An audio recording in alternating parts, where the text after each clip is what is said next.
It's Thursday, 4 p.m. Central. I'm Fred McMurray, which means this must be...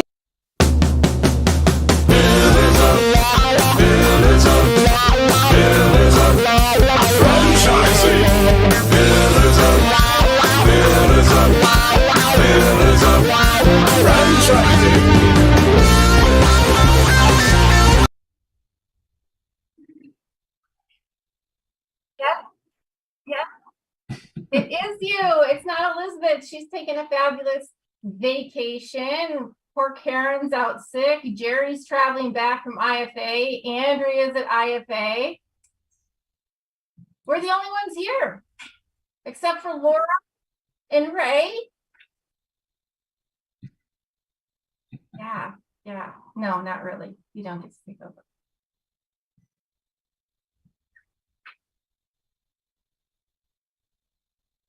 Well, first, welcome to Pillars of Franchising. Okay, tell me, what's the word on the street?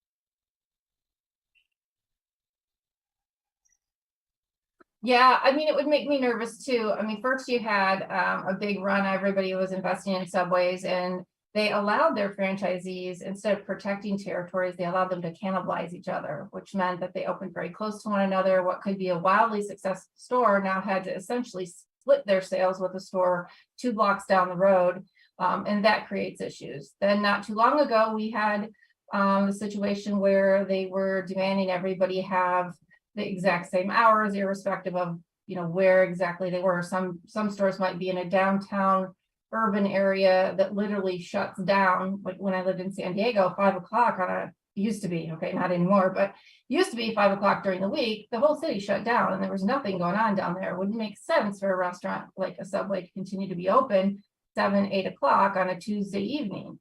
Well, at this point now, the Subway owners didn't have a choice.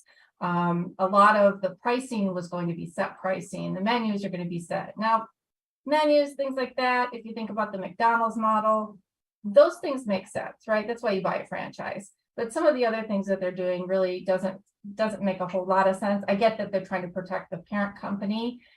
Personally, if they're not going to allow you to make a solid business decision on lower performing stores without making these costly improvements and then looking to sell one-offs, you can't divest your money, that would really concern me.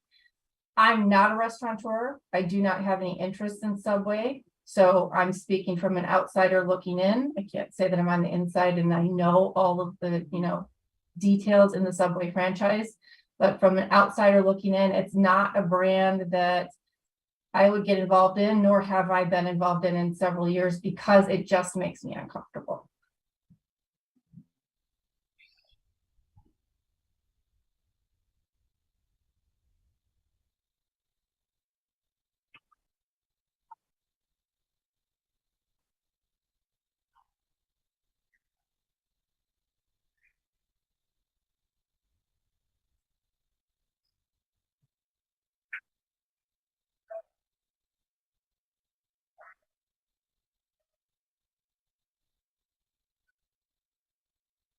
Well, their FDD should be updated every year. And if there's any big changes like that, it absolutely should be.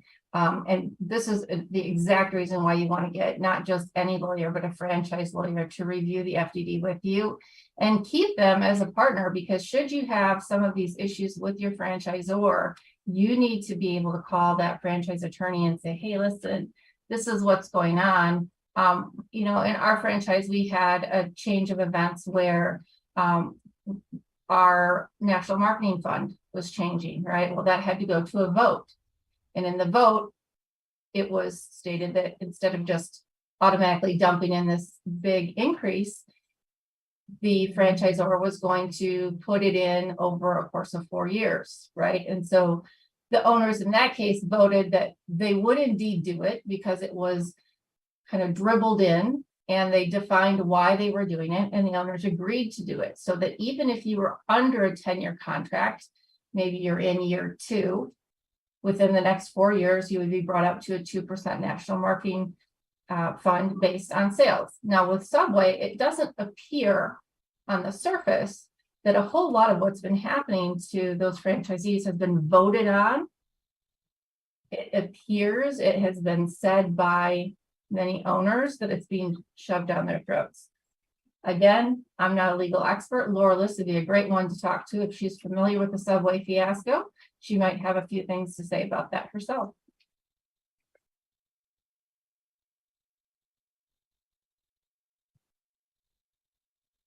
Yeah, I always say if there's a lot of legal noise around a franchise, you might not want that to be the first franchise that you dip your toes into. It's not usually a good sign. Anytime the inmates get restless, it makes me uncomfortable.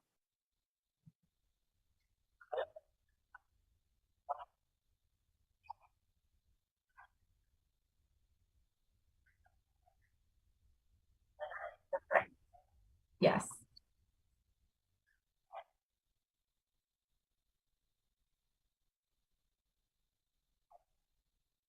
Boy, I have to tell you, I would have to guess that let's stick with this whole Subway theme. You know, most of our listeners and people who are looking to buy a franchise have a Subway in your community as one of the validation points that we talk about all the time. If you're considering it, talk to the owner. You know, you'll find a lot of those owners are actually working the restaurant. A lot of them find that they have to be the person making sandwiches in many cases, unless they're a multi-unit owner, a big multi-unit owner with lots of partners. So talk to those people. I mean, that's the best way to validate and get this true story of what's going on with Subway, is to talk to the people who actually own them.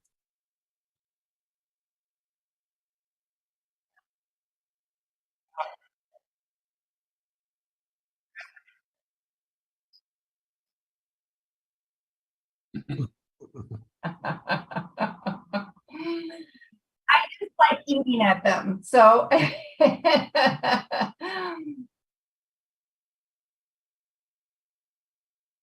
let's do it. Talking about all that food, making me hungry. But we are talking today with Thomas Scott, who is a well of franchise knowledge. He is the founder and CEO of Home Run Franchises. And Thomas has been franchising for more than 2 decades. He started out as a multi-unit franchisee, then he became a franchisor, growing Show Home's home staging to 100 locations in the early 2000s. He then started Brand Journalists, a franchise development agency that has helped 380 franchise systems and over 12,000 people to become franchise owners.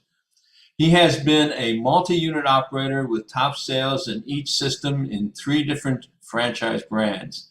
Thomas uses his experience as a marketer and franchise operations professional to grow successful franchise systems that are focused on franchise profitability and strong, positive franchise relationships.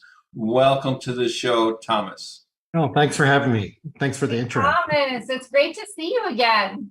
Great to see you guys. I missed you guys at the IFA. Like, everybody was just getting back from the IFA. It was a stellar event. Like, I was so excited to see all the energy in the franchise industry all at one place. Yes, well, you know, I am looking forward, as we were talking about before the show. I know I'll get to see you down next month at Palm Beach Atlantic at the Titus Right. Center for Franchising. My favorite place. This is such an amazing educational program that focuses on franchising. That's a killer university. We're excited about that program. Yeah, it really is. And we always like to give a shout out to Dr. John Hayes, who's doing an amazing job with those students down there. And we're obviously going to talk about him and his students here coming up. But I'd like you to tell all of our listeners and viewers a little bit about Home Run Franchises. Yeah, Home Run is a platform brand. We have 4 distinct franchise brands. It's Up Closets is a custom closet franchise. It's kind of in the vein of a Closets by Design or California Closets. That's oddly enough a booming segment in a down market. As people are spent 2 or 3 years in COVID in their houses, they started investing massive amounts in home upgrades. And I've got everybody on this call probably has done a home upgrade in their house. And so even though there's a lot of franchise brands in the closet space, that's a boom market. We're at max capacity and we're selling franchises, and our franchisees have really, really good earnings numbers. That's just a fun business. And so much of us, if you were at home for 2 years, you watched massive amounts of HGTV. So we're all design experts. So if you're a realtor, a home organizer, a home stager, just somebody who loves consultative design work, the closet business is a lot of fun. Well, if you're someone like me, my closet is at max capacity, and I just need help. No, it's the builder grade closets that most houses have, which look nice, are really poorly designed. Like, I think that's the problem. We'll go into a closet, take everything out, do a floor to ceiling closet with 100% organizational space throughout drawers, shoe shelves, hanging and stacking, and they'll put everything back, and it only up 25% of the closet. You just don't realize how much wasted wall space there is in a closet, and how much a good closet how much people will cry. Like, they'll walk in to see it. They call it I would do that. People will cry and they're just amazed, because the truth is, an unorganized closet, it creates a mental health problem. It stresses people out. They're late to work. They can't find, and they'll cry for, at the back of our van, say, friends don't let friends have closets of shame. And what we really mean is people are, ashamed of their lack of organization in their closet. And the truth is, if you have a bad closet design, it's not really easy. So we love that space. I've worked in closet franchising for years, and we did it at show homes. I've done work with some of the biggest brands in the space, and I just love that space. My wife runs the one here in Nashville, and it's a beautiful business. We went from COVID, we were running 3 Just Love Coffee franchises during COVID. We had great sales. I am a restaurateur. I've run lots of restaurants. That's a penny business. You're talking about Subway. You have to be a master of managing a P&L, managing food and labor cost. And that's like not for the faint of heart. It's a single digit between you and not making money, making a lot of money and losing money. And if you're a restaurant person, it's okay. Those restaurant people are, it's in their blood. I'm a coffee person. I ran coffee shops with breakfast kitchens. And we had 65 employees and about $30,000 a month in fixed rent on the 3 that we have. It was $2.5 or $3 million in sales. It was a great business before COVID. It was an absolute nightmare during COVID. Couldn't get staff, couldn't get coffee, couldn't get food, couldn't open the dining room. It was just, my wife was like, I got to do something else. So we started the closet franchise at the end of COVID, and she's not looked back. She has 1 employee. As a van that she takes to go shopping when we're not using it for closets. A big huge cargo van, and you fit the whole garden in the back, and people love her. She's got it's a really fun business. So that's the first brand. The second one is Dryer Vent Superheroes, which is one of the 3 big kind of brands in that space that do dryer vent cleaning. And you think that's not something. We always ask people, when was the last time you cleaned your dryer vent? And people, they look at you kind of funny, like that's not something I've ever done. You were just telling me a story before the show about you had birds in yours, and you're not a real customer. We need to talk after the show. But I thought for sure those eggs would be hard boiled, and sure enough, on Monday there were 3 babies. Oh, they're just like an incubator. Yeah, they everybody who wears clothes should have. That means they have a dryer typically. So like you go down any street in any suburban area anywhere in the country, and it's a once a year service, there's all this repeat business. So we love that business. It's a fabulous, inexpensive business to get young entrepreneurs in, and people who are coming out of a career, or they've been in a blue collar trade, or whether they're an owner operator or they want to scale to 8 or 9 units. It's a good business for that. We really, really like driving, and it's a really inexpensive business to get into. You don't have to have special licenses, and the training's pretty easy. We the third one we have is a brand called the Lighting Squad, and that's that's the newest of the 4 we have. The Lighting Squad we created, it's kind of a first to market concept. We go after what we call nuisance electric. It's a category of work that every homeowner has.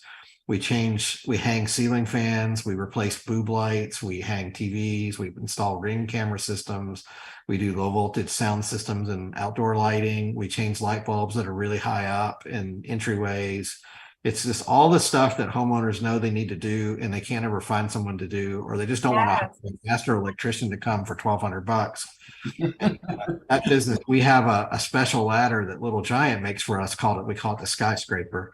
It's a 21-foot double-sided A-frame ladder that allows us to get up to 27 feet in the middle of a room. And so we have this picture of our technician on this 20-foot ladder and a 2-story entryway changing a light fixture out. And the ad says, like, everybody needs friends in high places. And we put that ad on Facebook and we get a gazillion leads for it. Because if you have a house with a really high light fixture, why are they put changeable light bulbs 25 feet off the ground? It makes no sense. Like, it's so you have to rent the ladder or scaffolding to get up there is $700 or $800. So we charge $300 for the ladder fee. It takes 2 people to set up and $150. So it's $450 for us to do that. And we're in and out in an hour. We do 4 or 5 of those a day, and there's no cost of building. It's for business. Like, it took off. Like, we're booked out a month in most units. Wow, that's crazy. And you know what's funny is I looked to get Ring doorbells hooked up.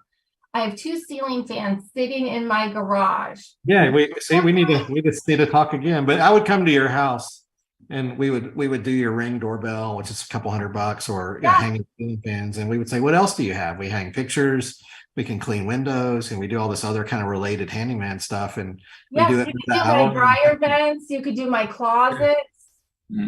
But that's what we call a nuisance. You might get around.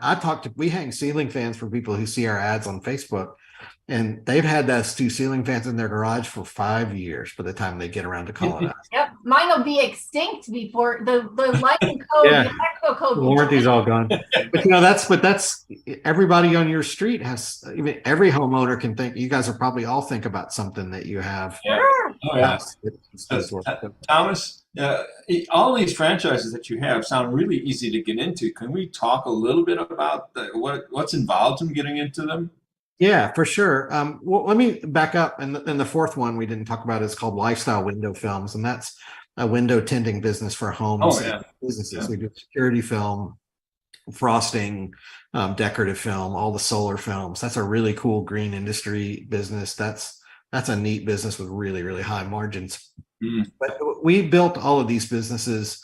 All of our businesses revolve around what we call a hub and spoke system. So we have a really advanced tech stack. We partnered with Workies as an IFA supplier. It's a best in class kind of truck CRM. We do, texting and sales automation and invoicing and credit card payments and the routes and the GPS tracking for the trucks and, all the stuff that you need to run a service business. You can run all of our businesses are 100% paperless. You can run off your cell phone. You don't even need to have a laptop. Wow. Really cool thing. So that's half the battle right there. It's a big, if you're looking at service businesses, the kind of technology that powers the business is a critical thing to talk about today. Like that's right. So we have really advanced technology, and it's all automated, and it's amazing what that does. Like, for instance, when we collect payment, like our lighting squad, those guys are up on that ladder. They have a tip screen. Like, everything has a tip screen today, but all of our stuff has a tip screen on it. And darn if they don't make $1,000 a month in tips each technician. Wow. Just because of the screen. Yeah, just because they don't ask for it. We don't have to pay it.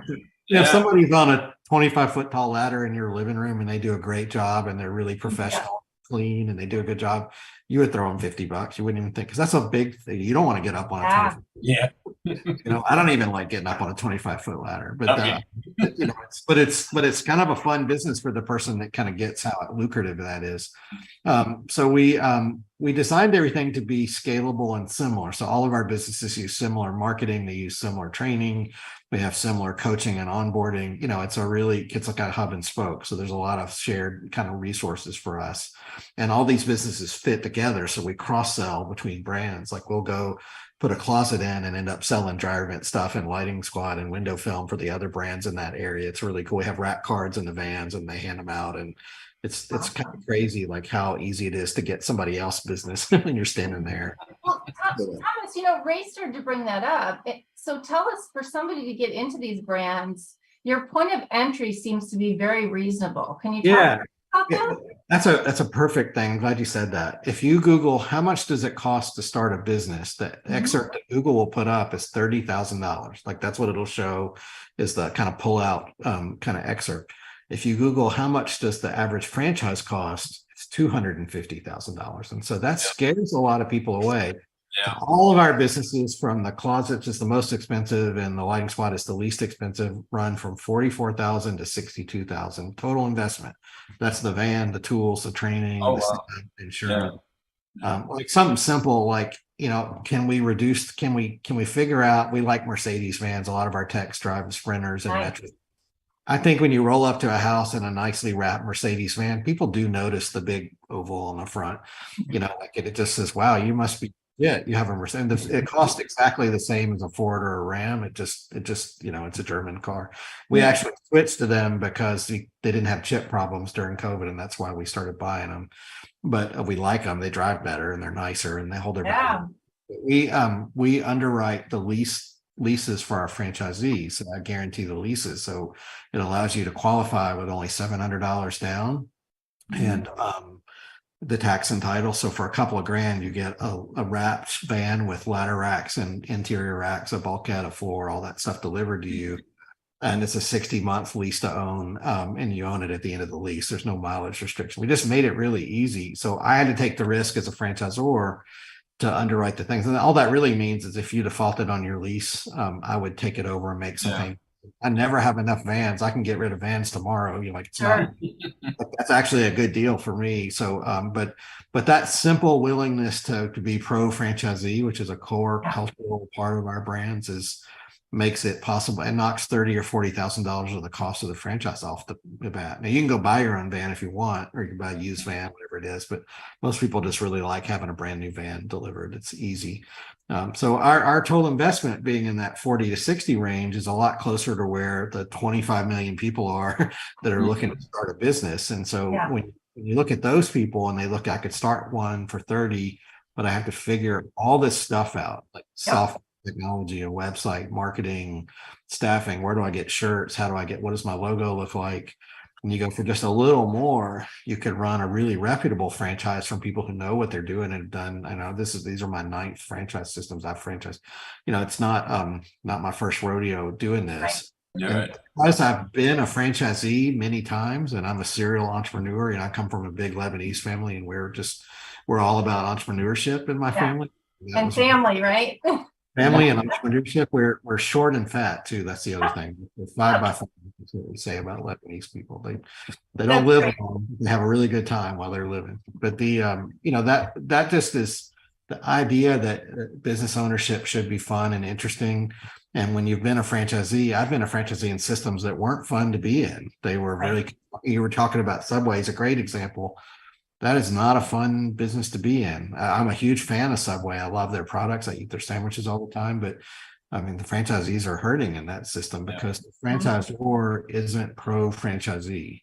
Right. And it doesn't take a lot to make a system fun for franchisees. And when you have people who enjoy the business and love getting up, going to work every day, and they're excited about the work they do, and they make a lot of money, like you can't lose with that combo. Franchising is really just a 2-metric business. You need happy franchisees first. They have to love it, or you won't be able to sell, and they need to make money. And if you do those two things, what you'll find is half of your growth over time comes from internal expansions. People buy more units. And you know what? I want to talk more with you about that and some of the cool things that you've done, not only to attract, but to keep and grow those franchisees. As soon as we come back from commercial, we'll hear with Thomas Scott from Home Run Franchises. We'll be right back after this commercial. As usual, thank you for joining Pillars of Franchising. We appreciate every single one of you. We want to give a shout out to our sponsors, the Titus Center for Franchising at Palm Beach Atlantic University. You can find them on the college's website. Also, Franchise Show 247, which can be found at franchiseshow247.com. We couldn't do without our sponsors, and we appreciate their support. Don't forget, we'd love to have calling guests. Our number to call in is 323-580-5755. That is 323-580-5755. If you have questions for our guests or for any of our Million Dollar Mentors, we welcome you to call in at any time on the show. We will do our very best to answer your calls. Stay tuned, more coming up. Welcome back. Thank you for sticking around. We're back with Thomas Scott from Home Run Franchises here on Pillars of Franchising. So Thomas, we were just talking about happy franchisees versus not so happy franchisees. Yeah. So I know that you've been working a lot with Palm Beach Atlantic and the Titus Center. Let's talk a little bit about you and the work that you do with the students there and helping people get into affordable franchises. Yeah, I'm a huge fan. I have daughters that are in their mid-20s, and I tell them that I identify as a Gen Z. I'm a 53-year-old Gen Z. I think we can do that now. We can identify with whatever we want. We're in that age. I'm going to choose to identify as a young entrepreneur because I think that there's an energy that, we talk about generational selling, which we can come back to in a second. But the Gen Z, that kind of currently 26 and under, that like 18 to 26 age group, is a really interesting demographic for franchising. They're just built different. And if you've been around kids that are in college at that age, they're not like we were when we were that age. When I was, when the only people who got into businesses or did businesses with their parents that were my age when I was in my early 20s were the real screw ups. It was what you did because you had no other options. That is not the case today. Those guys are, women, girl. I mean, it's, I like that they're really driven. We call them the YouTube generation because they're the first generation of people that really have grown up with YouTube. So they have an expectation of access to information and an ability to self-learn that's unparalleled. You point them in the right direction and give them in the format that they like, which is a big deal. You can't train them like you would train a 50-year-old person. You have to go much faster and condense do it in smaller bites. You think this TikTok generation, but they're super coachable. And what I find is that generation is the other word we call them they're the jobs are for losers generation. The idea that you would work in an office for 40 hours a week and sit in a cubicle and give that much of your life away to an employer who really doesn't care about you just blows them away. They think that's the stupidest idea. They're like, what are you guys smoking? Who thought that idea? That sounds like a bad idea. I don't want any part of that. And we talk about the Great Resignation, but really what's happening is those people they're just doing their own thing. They're doing fractional work. They're doing side hustles, their gigs. I don't know any of them they all have a job, a side hustle, and a business. If they own a business, they own multiple businesses. They're really, really aggressive on that front. There's something like 85% entrepreneurial. It's an enormous percentage. And what I like about them is because they're coachable, if you decide, and this is what you have to do as a franchisor, is you have to say, look, franchising is not just a business to buy, it's a whole professional development path. You buy a franchise and I'm going to teach you how to become a sophisticated multi-unit business owner. That's what you're going to get in this relationship that you and I have. Is I'm going to build a pro forma with you. I'm going to help coach you all the way, and systematically as an organization, wherever you want to be in 3 or 5 years and however many units you want to have, we're going to lay that out and we're going to take that journey together, and it's going to be a lot of fun. We're going to take the universe over because there are all these slow moving people that ahead of you our age that don't think like that, and they just have no boundaries, and they're unafraid to fail. I think this is one of the best things about them. Their idea of failure is that if you're not failing, that means you're not trying. They could fail. I tell the young entrepreneur, I've recruited 2 franchisees from Palm Beach Atlantic this year already. I was like, look, you're not even going to remember your 20s when you're 50. You actually can't really screw up. And they're coming into a service business. Some of them are still living at home, or they don't have the overhead that we have at our age.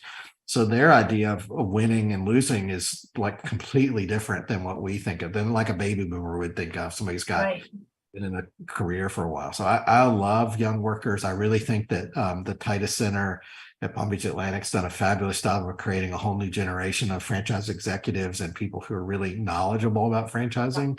It's why Chick-fil-A recruits from there. We have to I've got some franchisor friends and even the people from Chick-fil-A, and we joke about it. We're starting to fight over candidates. Like there's only so Yeah. many, like 60 or 90 students in that classes, and they're all really sharp. And now your son is going to be joining that rank My too. son, yeah, my son went to 10 schools. Like, I went to school in New Orleans at Loyola. It's a Jesuit school. And I was like, you should go to my alma mater. That'd be a lot of fun. And you could go hang out in New Orleans, and what a cool city to go to school in. And he's like, I don't really like those schools. And, he went through COVID, like a lot of high school kids now, they went through COVID. They have a really stunted view of what education's like. Yeah. And it also makes them better to recruit for franchisees. But he went to that school and saw all the kids in the entrepreneurship program studying franchising, and he was blown away. He's like, I can do this and live on the beach. Like, that's amazing. Yeah. So that's where he's going. He was a hockey player, and he liked Forged and Fire, the show where they make knives, and wanted me to buy a forge and put it in the garage. I was like, there's no way I'm ever going to buy a forge and put it in my garage. But if you like knife making, why don't we learn how to sharpen knives? That's a really cool business. That might even be a good franchise system. And so we bought some equipment, and we both learned how to sharpen chef's knives and got into Japanese cooking knives and all that kind of stuff. And he makes about $500 a week now after school sharpening knives in Franklin, Tennessee, where we live. He does them for chefs, and he'll go to your house and pick your whole drawer up and bring it back to you a couple hours later. And Wow. it's like he's got a cool little niche business. So he's actually talked to John about, like, is that a franchisable business, and could I help me build a business plan to franchise that? Because he, if you're going to be an entrepreneur, the next step of entrepreneurship is to be a franchisee, and the turbo version of that is to be a franchisor. Like, he's already figured that out. It helps that he grows up in a house like ours, but Sure. all of the kids are involved in franchising. They're all like pro franchising. The two of my daughters. Sure. And we talked about before the show, there are those of us who bought franchises to create a legacy, right? And then now we have some of these younger generations who are like, well, that's that's cool, but that's not really what I want to do. But they do see the value in franchising. They may just not want to do what we're doing. They want to do their own thing, like your son doing this knife practice, right? Yeah. Right? My son's like the same age into hockey, and he's got this thing with an axe right now. Yeah. So I don't know what's going on with these boys with their sharp objects. Yeah, I don't care as long as they can make money. Yeah, but that's it's good. Hockey's an intense game. It's a lot of fun, but he's not going to play hockey in school. They don't have hockey there, so he's going to kind of switch into business, kind of the school, where that goes. But I do think there are 4 distinct generations in franchising. I'm sure you guys are aware. There's baby boomers, Gen X, millennials, and Gen Z. Those are the 4 groups. They are radically different in their views about why people buy businesses. And I think if you're recruiting businesses, designing franchise concepts, talking to people about entrepreneurship, you have to really be aware of that. If you don't understand the way the generations fit together, if you're, for instance, if you're a baby boomer, somebody's got some jams going. But if you're a baby boomer, you were raised like a lot of people. Was the first generation that went to college, so they were raised to go to college, to work in a Fortune 500 company and work for one company your whole career and retire on a pension as early as you can, and then go to the beach and go fishing and play golf and all this. That's what the successful life path was. And that didn't work out so well. Like that didn't really work. And so you had these people, this whole generation of people that were taught that you should stay this really kind of safe path because all the prior generations created opportunity for you. And ended up with that, and they ended up working 70 hours a week and going through broken marriages and mental health issues and alcoholism, and a lot of bad stuff happened. So that group is really risk adverse. They weren't taught to be franchisors. They were taught just the opposite, that if you're a business owner, you're kind of strange, and you're going to end up living in a van down by the river. Like they're not. Only 8 or 9% of baby boomers are really open to business ownership. It's a really small portion. And so you get into Gen X, which is kind of more of our I'm in my 50s. And the Gen X people looked at their parents go through all those downsizes. And, I'm like, what is a pension? Like, does somebody actually have a pension? And do people actually retire? Is that like a thing that actually happens to people? And college was kind of overrated. Like, I was a lot of that with a very little ROI. I think that whole like advice on life was wrong. So we, as a generation, when we make up the largest group of buyers in franchising right now, that we just wanted work-life balance. Like I want to be able to make money and have some independence, but I really want to go to my kid's hockey game and I want to be able to go on vacation when I want to go. And, if you're my age, you're shaking your head because that's exactly what we want. So you explain the business in those terms. Like this is a business that doesn't require you to travel and it gives you some balance. You can have some control over what you do with your time. Millennials, the generation below us, which we kind of call the slacker generation, they get no credit. They're late bloomers. It's the participation trophy kind of generation.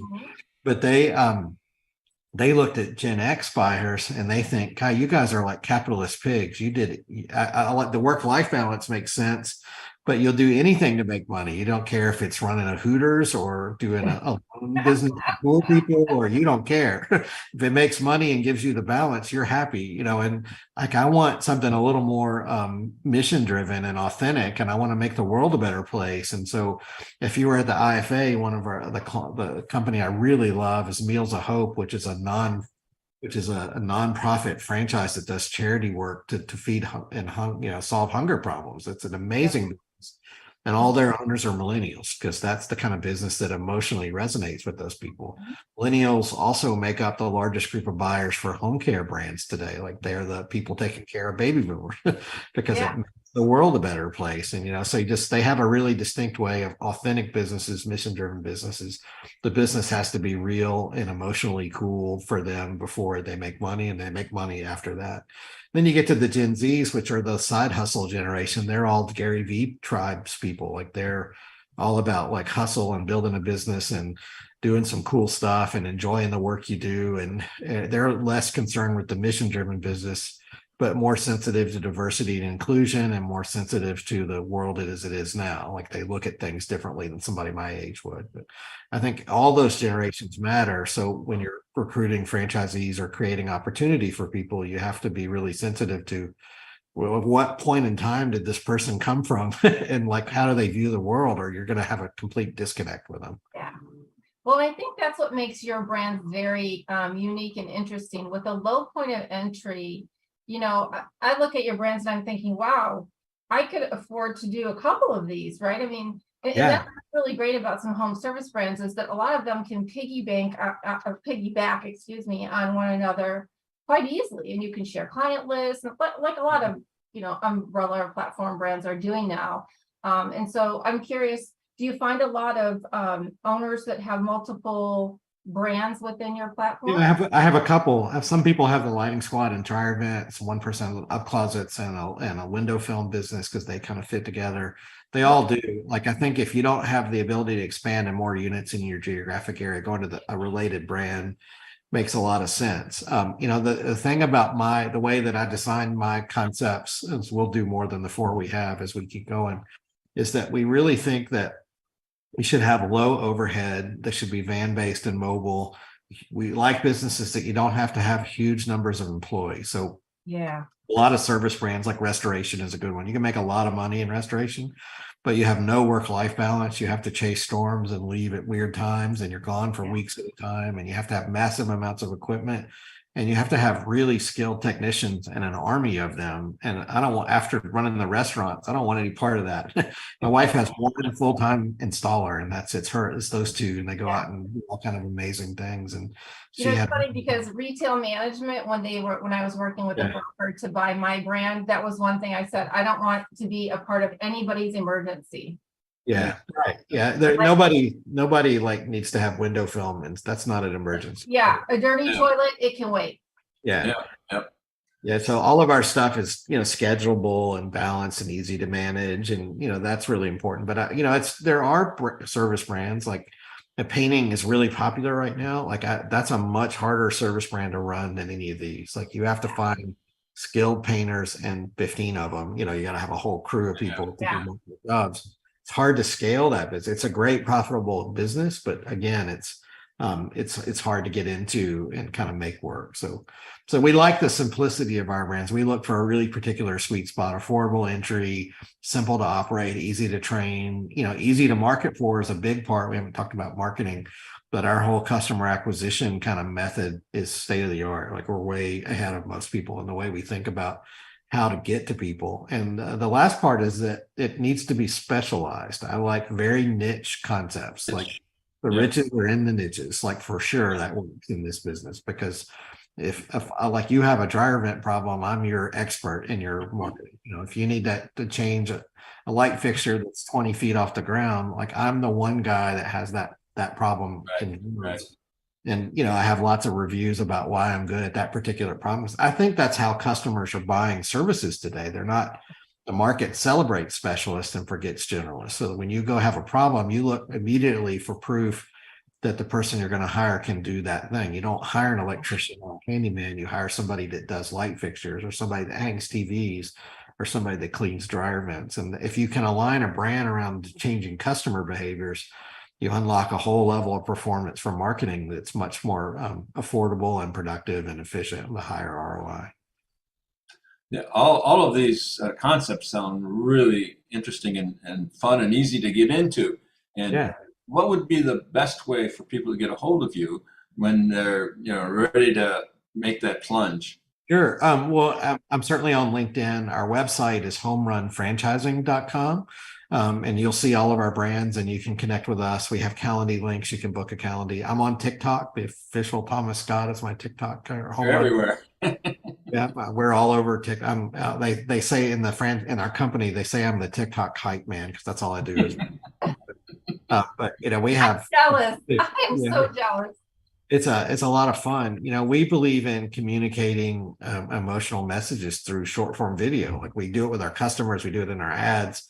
We do it for franchise recruitment. You'll see a lot of my own personal branding. I talk about entrepreneurship. A lot of these topics I do in 60-second videos. We publish videos every day. And I think that's the kind of way, that's the future of marketing, really. Like if you're younger, people aren't going to go to Google for too much longer. They're going to TikTok. If I want to learn how to I like to cook. So if I want to cook a beef stroganoff, I go to TikTok and look up the recipe now. That's where I go to learn in 60 seconds or less how to cook stroganoff. That's true of everything. It's all organic search. So we're actually doing deals off of short form video. We've done 3 this year. It's kind of crazy that we're finding people and they see it and then they message you. Like I'll do a video on why, if you have a son or daughter that's in their early 20s and they're struggling in college and they want to drop out, so you should buy a business. If I could go back and buy service franchises when I was 22, oh my gosh, the runway I would have had by the time I'm 53. And they'll share my video with their kids, and the kids get excited, and then we end up talking. It's really that simple. Like, but I'm not a franchise broker or consultant. Like I'm just a franchisor, so I only have my 4 brands to sell. If I was a franchise consultant, I would be doing that kind of marketing all day long today, because they can reach so many people, thousands and thousands of people, and you can do it really inexpensively. But it's a lot of fun. Well, that's awesome. Thomas, it was so nice to sit down and have some time to chat with you. And I can't wait to see you next month in the sunny Palm Beach of Florida. Sure. That's going to be awesome. Thanks for having me. I really enjoyed Yeah, it. thank you so much for your time. We look forward to having you again. All right. Thank you, guys. Hey, franchise owners. How's your local marketing? Do you feel like you could use some help keeping up with your social media posts and comments and reviews? Do you wonder if you could be doing more to attract local customers? Are you able to identify new move-ins to your local area? At Westvine, we help franchisees like you reach more local customers through digital marketing. With daily monitoring, creative content, and ad placement, and customer data intelligence, we'll get your business in front of the people who want your products or services. We also work with franchisors who need an agency to handle the digital marketing for all of their locations. If you're ready to reach more local customers, give us a call at 805-265-5440 or visit us at westvine.com. That's 805-265-5440 or westvine.com. Laura, welcome. Hello. It is so great to see you today. Wow, I know, I'm jealous. All this food talk, all the talk about Florida. I'm just, there's a lot of envy over here. Well, I was thinking, oh my gosh, here he is. He like goes on TikTok and makes all these videos. And all I can think about is, wow, I feel so old. Like, why is it that I can't be the TikTok queen? I get so embarrassed making videos of myself. I wouldn't even know how to do that. I do think that the younger generation, they don't have that level of, I don't know if it's just internalized, right? Like they don't have that shame. I think of like, do I look dumb in this video? And it's like, Yeah. It doesn't matter because Yeah, everyone else is doing it too. Yeah. So no, it's very effective. But I agree. Awesome. So let's talk a little bit about all the legalities of this fun stuff. What's on your mind today? Well, let's see. I was thinking when I was listening to our guest, being on those 27 ladders, I was thinking about having really good insurance when you're a franchisee. Sometimes when we see owner operator franchises, right, where you don't really have to have employees, especially at first, there's a lot of states that will let those owner operators not have to carry workers' comp. Okay. Oh, yeah. And it can be very challenging then if there is an injury for them, to figure out, okay, how is this going to get compensated? Yes, they probably have health insurance. Maybe their spouse is still working and they have insurance through that, if not on their own. But, it is important not to overlook some of the insurance issues. I have a client right now who's looking at buying an existing business that is not a franchise, but he intends to franchise it after he's acquired it, had it for another year or two. And one of the things that came up immediately was, are a lot of the people who work in this business, are they misclassified as either contractors when they maybe should be employees? And so, we brought in an employment law attorney because the insurance, issue there, again, where you haven't paid unemployment insurance, it will come back to haunt you. Oh, yeah. I can't even imagine, especially if you think about some of the people who are up on ladders, whether they're cleaning windows or changing light bulbs or, any kind of high fall or working with electric. Right. I cannot imagine what that puts. Right. And that's not to say everybody's going to need it, right? And these businesses, the margins are high enough that they can certainly afford to have insurance. But, it's important not to skimp on that just because, you're like, oh, I'm just getting started. I'll deal with it later. Yeah. Well, and let me ask you something along the lines of some of the things that Thomas talked about that I think is really cool. And I know that our franchisor does that too. Let's talk about some of the insurance type things that are needed when you have a fleet of cars, say. Things like that, right? Even though maybe you don't necessarily hold the entire note because you have the backing of your franchisor, what does that mean in terms of insurance and things that you have to carry? Yeah. So, when you have fleets or you have multiple vehicles, obviously, and that assumes that you have multiple people who are driving, right? It's not just the owner.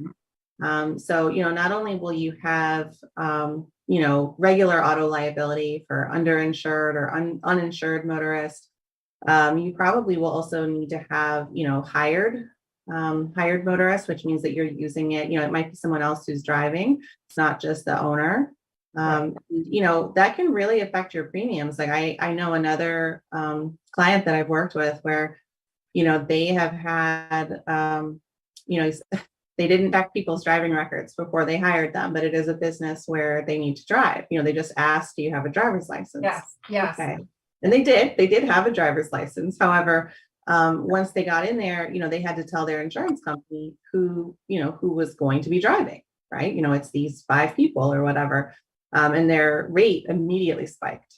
They're up for renewal like a month later. And it's because they had people come on board who had really terrible driving records, not necessarily with them, right? But it's the risk analysis that the insurance company is doing to cover themselves that, okay, if you've had multiple accidents before, it's likely that you'll have another one. And they don't want to be stuck holding the bag. So who's responsible for running that? Is the franchisee responsible or is the insurance company? Yeah, in that situation, the franchisee is the employer. of those employees, right? Or, if they're contractors and they're letting them use the vehicle for some reason, Sure. they're the one who has the vehicle and they are the one who has to carry the insurance on it. So, I would say it's just like running background checks, right? It's one thing that somebody says, oh yeah, I've never, done whatever. I've never, I don't know. Never stolen. Right. Never stolen. Yeah. But it's pretty important to double check that. Yeah. I would have to guess that perhaps, and I'm not an HR expert, so I can't say for sure. You'd have to certainly check with your HR expert, that you can't not hire them for that, or I shouldn't say you can't not hire. You can't fire them for a poor driving record, but you can prevent them from being a driver. That's probably the case. Yeah, I don't specifically do a lot of employment law exactly, but I would much rather have people be doing those checks before they even hire someone if it's preventable. And try and find out if it happens, later on and they already work there, so be it. But if it's preventable, they may be the best at whatever they do, but it's going to cost you so much more to hire them. Yeah. So I want to make sure I'm very clear. So if I have a business and I have a contractor that comes in and does work for me and comes to find out he has a record of, I don't know, theft or something. And then I have a client who says, oh, I'm missing this, diamond bracelet. Obviously he's not my employee, but he did work on behalf of me. Right. Yeah. So in a lot of those scenarios, I mean, it is a question ultimately of what the insurance coverage, specifically says, but sure. In most cases, contractors are not covered on the general, businesses employment, not employment, but just insurance policy. They're not covered because they're not an employee. Yeah. It's only covered when it's an employee. And most people, they don't realize that you'd have to be requiring that person got their own insurance, and then that the company was added as an additional insured on that policy. And that's, frankly, just too much effort for what the general business person is going to do to hire someone, just as a contractor, right? Unless they have a long-term established relationship, that's just too much. Yeah, especially, and for me in a franchise system, my personal choice would be to have a model that I don't need to worry about all that. I mean, on a personal side, we just had a contractor whose invoice is listed 4 different contractor licenses. We'll come to find out only one was sort of valid in one city, but in the other cities, they hadn't been paid for it. And the other ones, the numbers didn't even exist. They were bogus numbers. Oh, wow. And I didn't know you could check them out. I didn't even know how to check them out. So, right. Yeah. And that's something too. Yeah. You have to think about, and if you do work in different municipalities, what are the different rules, right? Like, the client that I have who's buying that business that he intends to franchise later, he personally is in the South, right? Yeah. He's down in the Carolinas, and he's buying a business that's here in Chicago, even though he doesn't live here, doesn't intend to live here. And, I had to kind of say to him, like, look, you do work in the city of Chicago as well as in the suburbs. Like, there's a whole other side of employment law that only applies when you are in the city to the people in the city, right? There's sick time, like all of these things. And he was kind of like, oh. And, I introduced him to another attorney who exclusively does employment law, because I don't want him to not know these things, right? He needs to be a good employer. Yeah. But there's a big curve that most people don't know, right? If you've always lived somewhere else, or maybe you never worked in the city, that you're doing business in now, you got to double check. Yeah, absolutely. And, there are a lot of people who buy franchises and say, no, I really want to retire in Florida or California, and therefore that's where I want to start my franchise. And the first conversation is, you better make sure you're familiar with the laws there, because, HR law, labor law, California, that's a big right. one. Yeah. And different things are, easy to license or hard to license depending on where you are. Yeah. If you're not a business that doesn't require, permitting of some sort, besides maybe a, certificate of occupancy, you really do need to check on that. Well, as always, Laura, thank you very much for your expertise and your legal advice. We certainly appreciate it. Hopefully we can see you again next week. Yeah.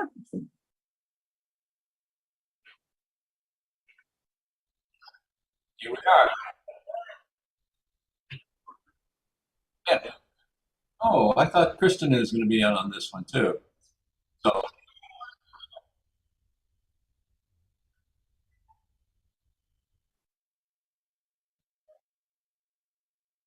oh, okay.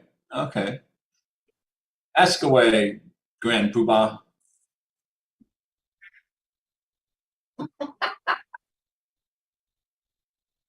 That's okay. They don't need to see any more than my brain.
Well, I'd certainly start looking from on Google, to see what's available out there. And I'm sure that from there you can find other sites that are more precisely for resales. But I think the important question is, what is the process? And in my mind, the process begins pretty much the same as you would look for any franchise. So if you're looking for a particular one, then you got to pretty much decide where you want to be. And of course, when you narrow that scope, you probably narrow the scope of the franchises that are available. And it does not matter whether it's a new one or a resale. Once you get to the point where you've actually found one, then I think at that point you need to dig a little deeper than you would for a new franchise. And what I mean by that is why specifically, why is that franchise for sale? And it really doesn't matter too much what is said at that point. I believe what you really need to know is, are you incurring anything that had caused the original owner to put it up for sale? Is there a lot of debt? Are there other reasons that you're unaware of? And that's where you hire someone like Laura to dig into that system.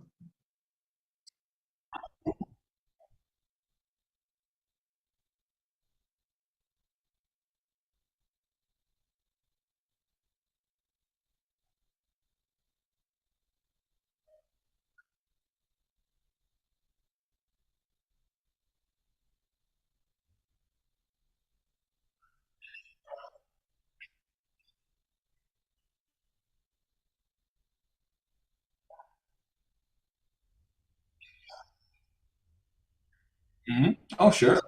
Yeah, I would imagine they will let you know as well.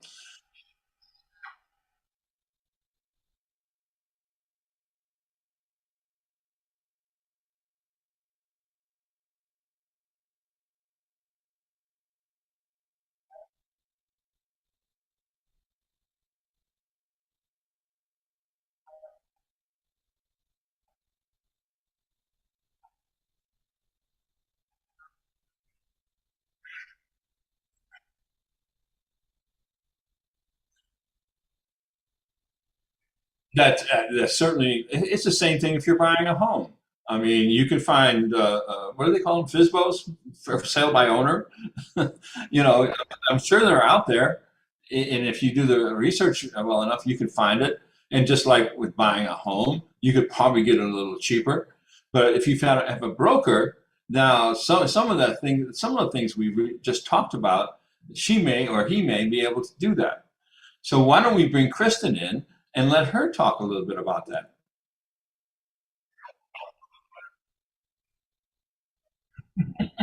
That's okay. She's bigger than life anyway.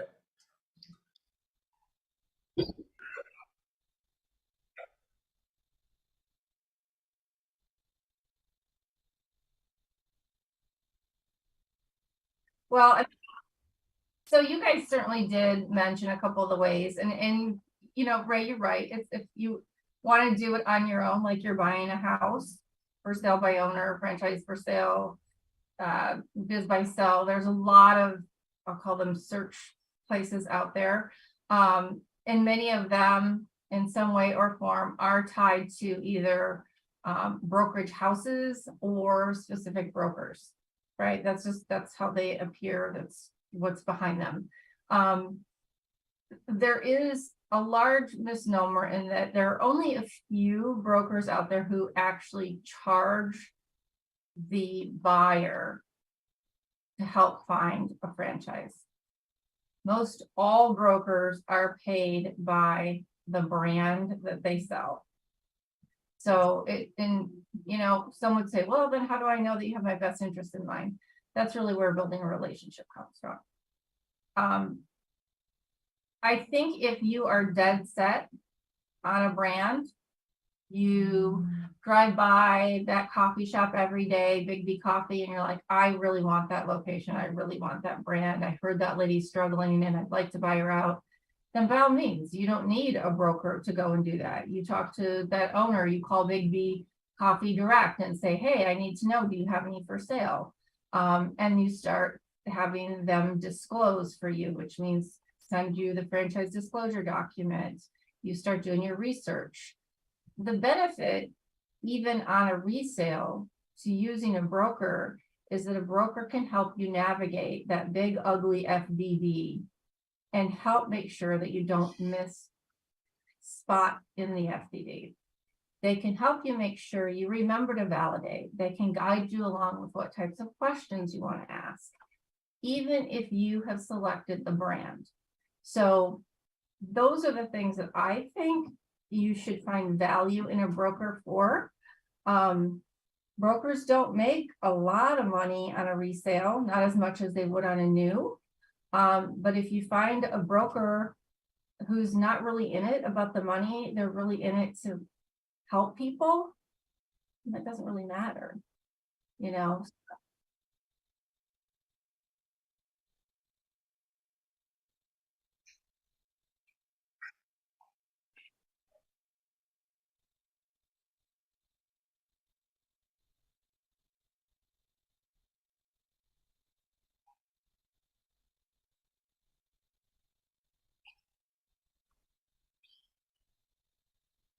Sure.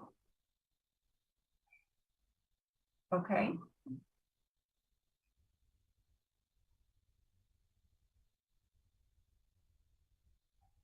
Correct. That is not to say that all brokers don't, but it is a select few that do. And those select few will state that they do it because it's their best interest. They still get paid from the franchisor in addition to getting paid by you.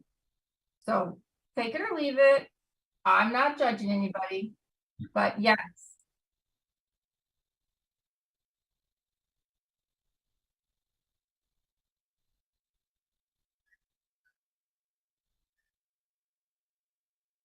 Mm-hmm.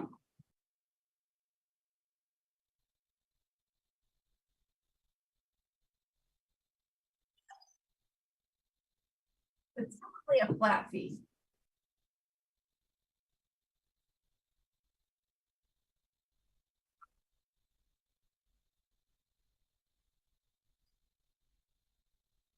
Yes.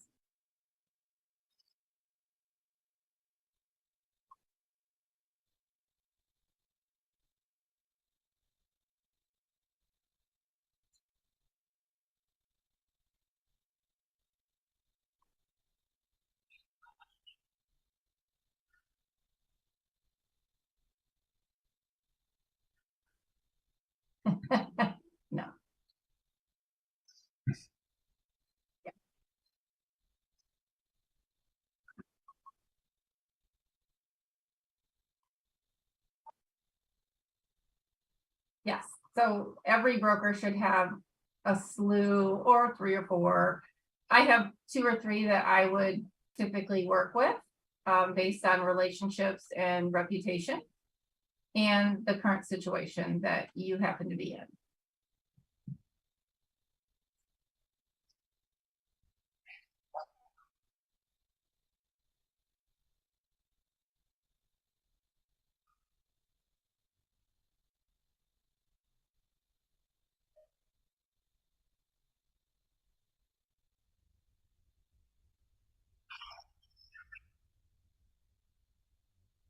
Where besides California should you buy? There are, well, so there's a couple things. There are many states that are more business friendly, we will say. They may not be states where I would want to live. But I'll use one that's close by here. Indiana is a super business friendly state. There are a couple of states that are difficult for franchisors and brokers to do business in addition to California being difficult for franchisee. Washington and New York are more complicated to do business in. There's actually, I believe it's, forgive me if I'm wrong, 16 states that are a little more complicated for franchisors to do business in because they're registration states. And so some franchisors wait and expand into those states once they've developed a good amount of franchises in the non registration states first.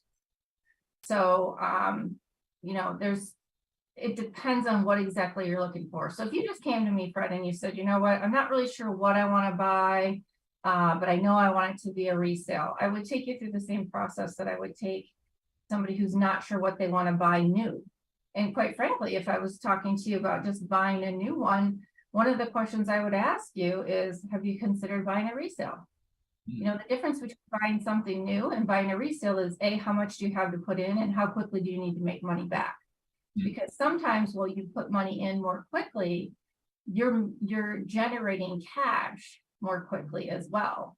So it's not like me who opened up in 2007, hit the recession and didn't make money for 5 years. You know what I mean? It's totally different.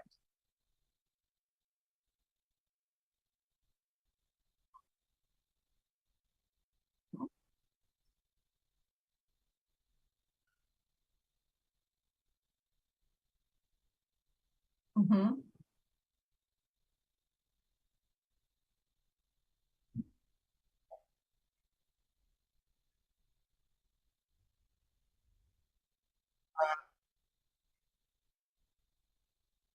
Yep.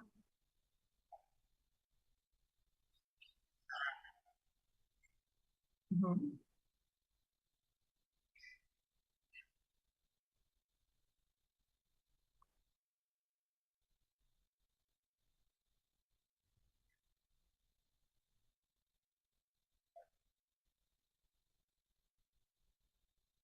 Well, right now, I mean, we just talked to Thomas Scott, right? I mean, really the hot item right now, which is super recession proof, and because everybody's been, you know, tied up at home for 2 years, is all the home improvement stuff. I mean, those are super, super hot. And there are actually a lot of fast food concepts that are still hot as well. So yeah, I know. And in spite of some of the, you know, there's some fitness programs out there. The one I really like, and it's just still too young for me to put it on my favorite list, though in my heart, it's going to be one of my favorites. I just know it is a mental health concept aimed at teens, because we are so shy on mental health professionals and resources for people coming out of COVID. And there's just so many troubled teens right now. So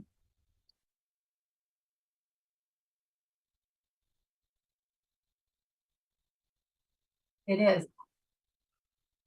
Yeah, the market's getting quite saturated. So that's the only thing I'm waiting to see is how many players can you really fit. I mean, there's a lot of the players that are there have a lot of expanding to do. So do you see exponential growth within those brands, or do you see more brands popping up? I don't know. I don't have a crystal ball. Well, I'm going to make a statement here. I think one of the things that from our conversation people should realize that hiring someone like Kristin or even the mentors of Pillars is probably a really good idea, simply because we know more about what's happening in the franchise industry. So you may have some ideas about buying a used franchise or resale, but maybe Kristin can say, you know what, I've got this new concept. You can get in for less money and probably make money faster. So if you don't go out there and seek the help that's available for you, then I think you're making a huge mistake. What do you say, Kristin? Yeah, I think that's really true. I've been working with somebody in Iowa who has some concerns financially and how much you can really invest. And I texted him on a commercial and I said, we need to talk about Thomas Scott and the brands he has to offer, because they even do some financing of franchise costs. And I think this is a great option for you. And it's right in the field that he wants to be in. And so the thing is, the more people the more networks you're in, the more you're involved in franchising, the more opportunities pop up. And I always knew with that client, we were looking for something in the home improvement that's his passion, but it was always the cost of entry. And now I have an option, right? Now I found one that fits. And the thing is, like I said, I've met Thomas several times. I know the circle of people he runs with. He's good people. It's not like this huge platform brand where, it's had 3 or 4 different CEOs in the last few years. I know his daughter. Like, I feel good about recommending a brand like that. And so not everybody can say, listen, I know this guy. I know his background. I know what he's about. I want you to look at this brand. And so I think those are some of the things that, and I certainly felt that way with the gal who was my broker, Britt Schroeder, when I bought Molly Maid, and we still keep in touch today. We had her on the show a while back. Yeah. And so those are the things, and it's not that people hire me, right? It's that they're looking for a partner in this journey to find the brand that fits them, right? Because I don't sell you. I'm not here to sell you. I'm just here to help you find what feels like it fits your skin, So that's all I got to say about that. Yeah. Who would have thunk?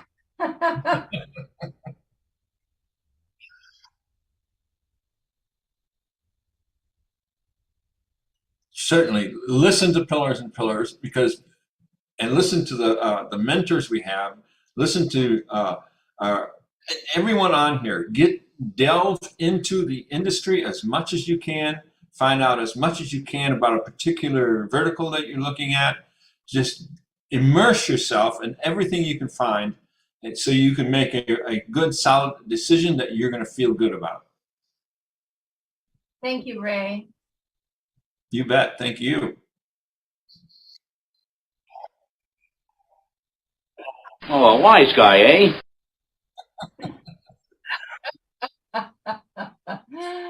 Oh my goodness. I don't know what to say about the show today, but I would like to thank all of you for joining us on the show today. And thank you to our guest, Thomas Scott of Home Run Franchises. As always, we appreciate Ray Pillar, our producer, Fred McMurray, and Elizabeth Denham. I hope you're enjoying your vacation time. Best of luck to Jerry and Andrea, who are on their way back from IFA. And Karen, we're so glad you're feeling better. We look forward to seeing you hopefully next week.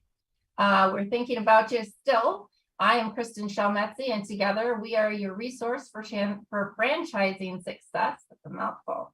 And we hope you... Yeah, this has been another episode of Pillars of Franchising. And remember, the dream starts here. We'll see you next week.